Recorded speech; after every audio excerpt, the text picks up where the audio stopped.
ఆశీస్సులతో సాలూరు నియోజకవర్గానికి సంబంధించి వైఎస్ఆర్సీపీ పార్టీ అభ్యర్థిగా మూడవసారి నామినేషన్ దాఖలు చేసి మరి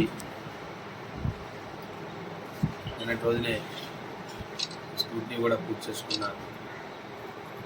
మరి గౌరవనీయులు గౌరవ శాసనసభ్యులు గౌరవ ఉప ముఖ్యమంత్రులు వీడికి రాజేంద్ర గారు మరి పెద్ద ఎత్తున ప్రచార పర్వంలో దూసుకుపోతూ నియోజకవర్గంలో ఉన్న 4 మండలాలు మున్సిపాలిటీలో ఇప్పటికే వారి అభ్యర్థి కాకముందే మరి గడపడితే మన ప్రభుత్వ నినాదంతో ప్రతి కుటుంబానికి ప్రభుత్వంలో జరిగిన మేలుని లేదు ఆ గ్రామంలో జరిగిన అభివృద్ధిని ప్రతి ఒక్కసారి కలిసి మళ్ళా ఎన్నికల భాగంగా ప్రచారంలో వారు చూస్తారు. ఉప రాజేంద్ర గారు కానివ్వండి, లేదు మా సాలూరు నియోజకవర్గంలో ఉన్న మా ప్రజాప్రతినిధులు అవనివ్వండి, మా చిత్తశుద్ధి ఉంది ఈ ప్రాంతాన్ని పరిరక్షించాలని, ఈ ప్రాంత ప్రయోజనాలు కాపాడాలని, ఈ ప్రాంతానికి వైఎస్ఆర్ పార్టీ ఆనాడు గెలిచేసి జగన్మోహన్ రెడ్డి నాయకత్వంలో ఈ ప్రాంతాన్ని అభివృద్ధి చేసుకున్నాం.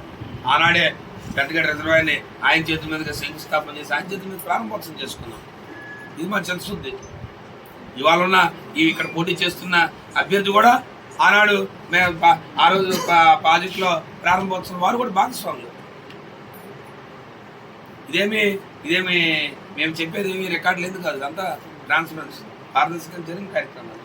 లేదు ఈ ప్రాంతంలో జరిగిన అభివృద్ధి కార్యక్రమం వేలాది కోట్ల రూపాయలు గిరిజన ప్రాంతాల్లో ఇవాళ రోడ్లు సమకూర్చి, లేదు 1200 కోట్ల రూపాయలతో వారు గిరిజన శాఖ మంత్రిగా ఉంటే వారి చిత్తశుద్ధితో కేంద్ర ప్రభుత్వంతో మాట్లాడుకొని వారికి ఉన్న అపరిమిత అధికారంతో వెళ్ళి ఢిల్లీలో కూర్చొని నిధులు తెచ్చుకొని ఇవాళ ఫారెస్ట్ క్లియరెన్స్లు తెచ్చి అధికారులతో సమన్వయం చేసుకొని ఇవాళ 1200 కోట్ల రూపాయలతో ఈ ప్రాంతంలో అభివృద్ధి చేశామంటే ఇది మా ప్రభుత్వంతో తెలుస్తుంది, మా నాయకులతో తెలుస్తుంది. కాబట్టి ఇవాళ తెలుగుదేశం పార్టీ నాయకులు ఇవాళ వస్తున్నారు, దానితో బీజేపీ నాయకులు, లేదా దానితో జనసేన నాయకులు, మీరందరూ కూటమిగా వస్తున్నారు. మీరు ఎంతమంది కూటమిగా వచ్చినా ఈ ప్రాంత సాలూరు నియోజకవర్గ ప్రాంత ప్రయోజనాలు కాపాడేది జగన్మోహన్ రెడ్డి గారు ముఖ్యమంత్రిగా వైఎస్ఆర్సీపీ ప్రభుత్వంలో రాజేంద్ర గారు. సూపర్ సెవెన్ మీ నోటితో ఎక్కడ మాట్లాడలేదు, మీరు ఎక్కడా కూడా మేము ఈ కార్యక్రమాలు చేస్తామని చెప్పట్లేదు.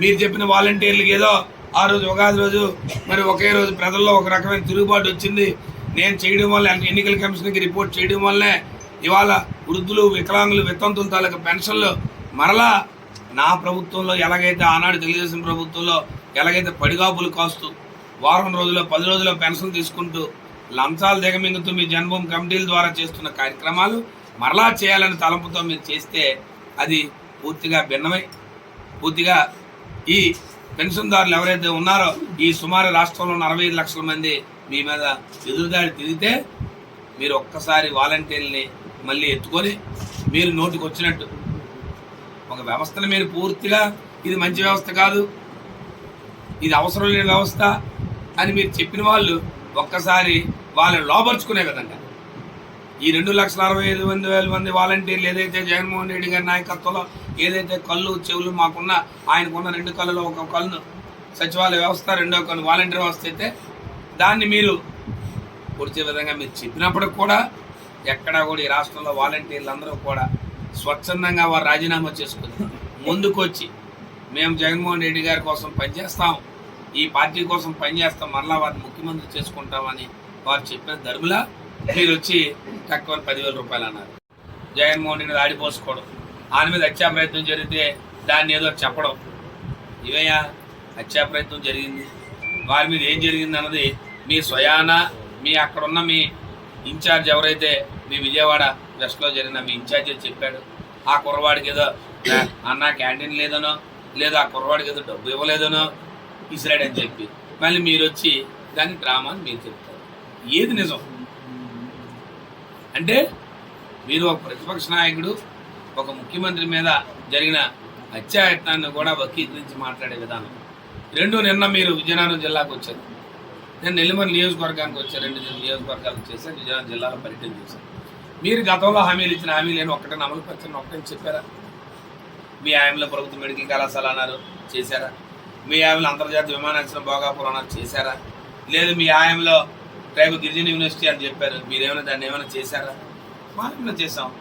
ఈ దేశంలో గిరిజన యూనివర్సిటీలు ఎలాగైతే గిరిజన ప్రాంతాలు ఉన్నాయో కేంద్ర ప్రభుత్వం మళ్ళీ సరిదిద్దుకొని మళ్ళీ పార్లమెంట్లో బిల్లును పెట్టి దాన్ని మళ్ళా సాలూరు నియోజకవర్గంలో ఏదైతే ట్రైబల్ నియోజకవర్గమైన గిరిజన ప్రాంతమైన ఇక్కడ పెట్టాలని చెప్పి పెట్టి ఈ దేశానికి గిరిజన కేంద్ర మంత్రులు ఎవరైతే ధర్మేంద్ర ప్రధాన వారు స్వయంగా వారి చేతులు శంకుస్థాపన చేశాం.